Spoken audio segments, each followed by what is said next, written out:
Welcome to the Heartbreak Diaries. Before start our story, please subscribe our channel. Let's start our story. My name is Sarah.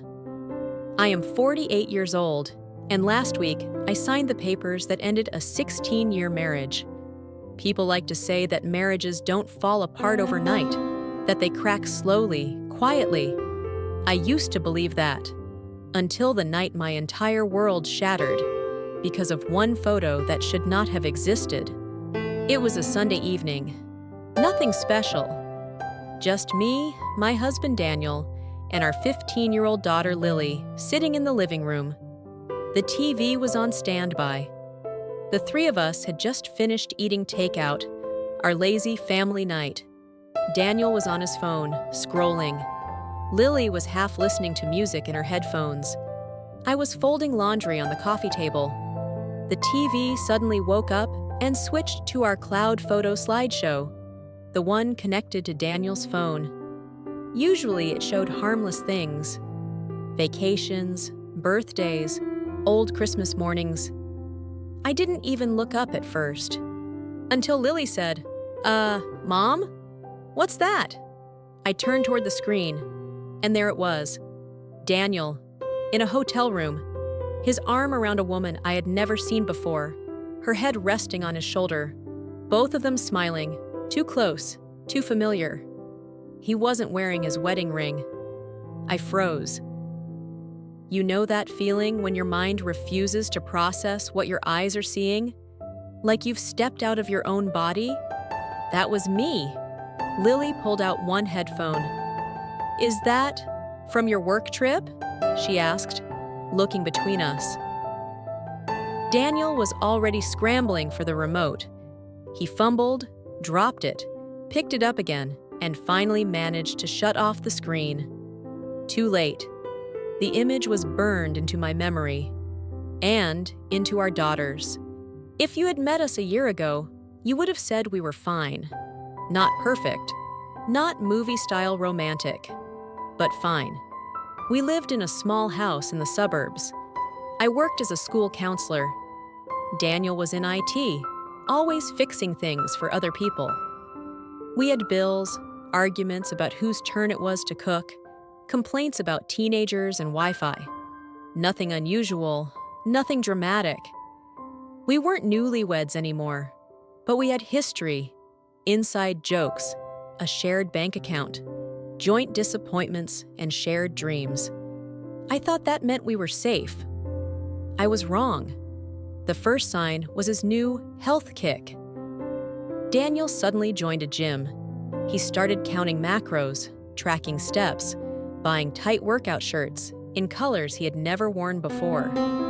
"I'm just tired of feeling old," he said when I teased him. "I want to get in shape." I was proud of him. I made grilled chicken and steamed vegetables. I reminded him to stretch. Then came the networking events, late nights, team drinks, client dinners, always someone's leaving party or welcome party or celebration. He started showering as soon as he came home. His clothes smelled of perfume that definitely wasn't mine. His phone, once abandoned on the counter without a second thought, suddenly became an extension of his hand. Face down, always on silent, always locked. When I reached for it one evening to check the time, he almost snatched it away. "Hey, that's private," he said too sharply. Private? We had shared a bathroom, a bed, and a life for 16 years. Since when was a phone more private than a marriage? I told myself I was being paranoid, that this was just midlife crisis behavior, plus a bit of stress from work. Until the conference. It was a 3-day trip out of town. He had gone to tech conferences before, so I didn't think twice. He sent a few photos to our shared cloud. The outside of the venue, a blurry shot of a speaker on stage, a plate of overpriced hotel breakfast. Nothing suspicious. He texted me goodnight. He said he missed me and Lily. He said he wished we were there. I believed him. The photo on the TV told me that I shouldn't have. After the TV went dark, no one spoke for a moment.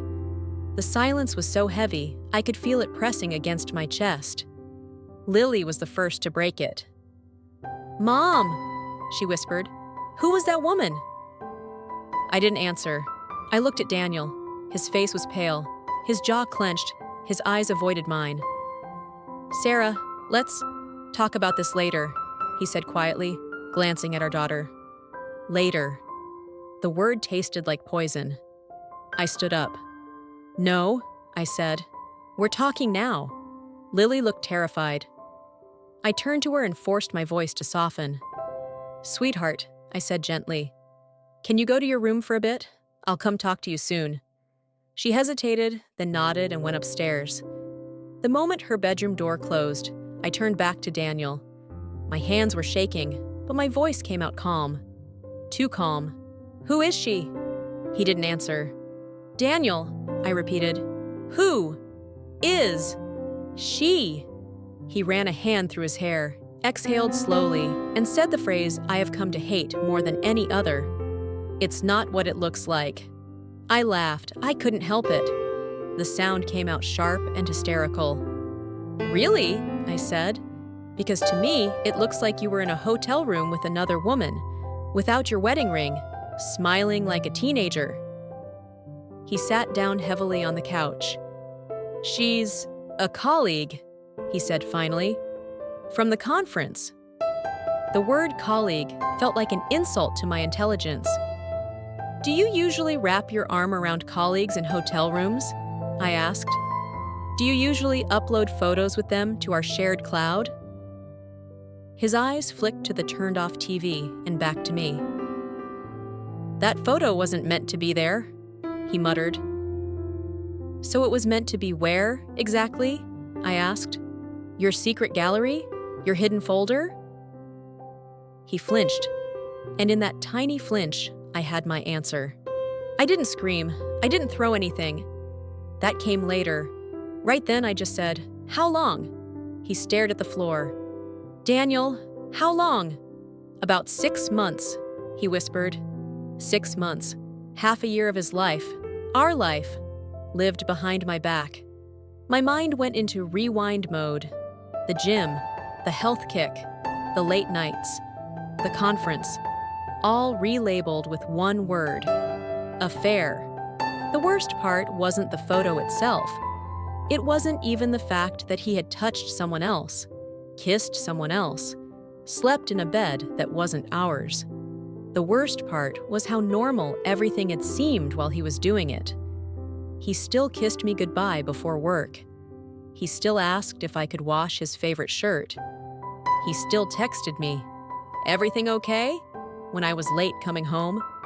He had built a second life on top of ours and expected me not to notice the extra weight. I asked him if he loved her. He hesitated, and that hesitation hurt more than any confession. "I care about her," he said finally, "but I love you. You're my family. This was a mistake." A mistake. A mistake is forgetting to buy milk. A mistake is sending an email to the wrong person. Flying to a hotel with a colleague, taking off your wedding ring, wrapping your arm around her in bed and smiling for the camera, that's not a mistake. That's a decision, made over and over again. The days after that were a blur of tears, paperwork, and pretending. Pretending we were just going through a rough patch when Lily asked why we were arguing more.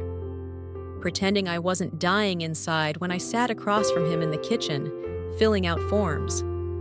Pretending I could still sleep in the same house as him while we figured out logistics. He suggested counseling. He said he would cut off contact. He said he was confused, that he had panicked about getting older, that he hadn't felt seen. I had spent years listening to people's feelings at work, children, parents, teenagers. I had empathy, but I realized something in those weeks. Compassion for someone else's pain does not mean you must set yourself on fire to keep them warm. I could understand why he did it, and still refuse to live with it. The day I asked him to move out, it rained. I don't know why that detail matters to me, but it does. We stood in the hallway, surrounded by suitcases and boxes. He looked around the house like it was already a memory.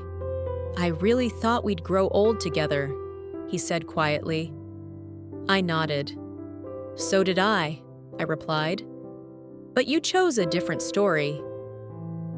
He opened his mouth like he wanted to argue, then stopped. Maybe because there was nothing left to say. He hugged Lily goodbye. She cried in his arms, and my heart broke for her. Not for him. Not anymore. When the door closed behind him, the house felt both emptier and somehow lighter. Like someone had opened a window after years of stale air. People love to ask divorced women one particular question. Do you regret it? Do you regret ending it? Here is my answer. I don't regret finding out. I regret that it was ever something I had to find out. I regret that the man I once trusted more than anyone became the person who taught me what betrayal really feels like. But the truth? The truth was always there, in the late nights, in the turned-over phone, in the gym selfies and sudden cologne. I just finally stopped making excuses for it. This is what I've learned. If something in your gut whispers, "Something's wrong," listen. That voice is not paranoid. It is protective. Being loyal to someone who is lying to you is not love. It's self-abandonment. You can forgive someone and still decide that they no longer get a front-row seat in your life. And starting over at 48 is not a failure. It's an act of courage. These days, I am still healing. I am learning how to drink my morning coffee alone without feeling lonely. I am painting the bedroom a new color. I am taking walks with Lily and actually hearing her laughter instead of listening for the sound of his car in the driveway. Some nights, the grief hits me out of nowhere. I think about the years I gave him, the version of the future that will never exist. But then I remember something important. He did not walk away from a broken woman. He broke a woman who is now rebuilding herself. And when I look at that, I don't feel ashamed. I feel proud. If you're listening to this and you've seen something you can't unsee, a message, a photo, a location pin that didn't make sense, and it shattered the story you thought you were living. Hear me when I say this. You are not foolish for trusting. You are not unlovable because they strayed. You are not too old or too late to start over. Sometimes the person who hurts you the most is also the one who accidentally hands you the key to your freedom. You just have to be brave enough to use it. This was my story. Just one story from Broken Heart Stories. If my experience touched something in you, if you have ever been lied to, betrayed, or left behind, know this: you are not alone. Subscribe to Broken Heart Stories for more real stories of love, loss, and healing. And when you're ready, you can share your story too.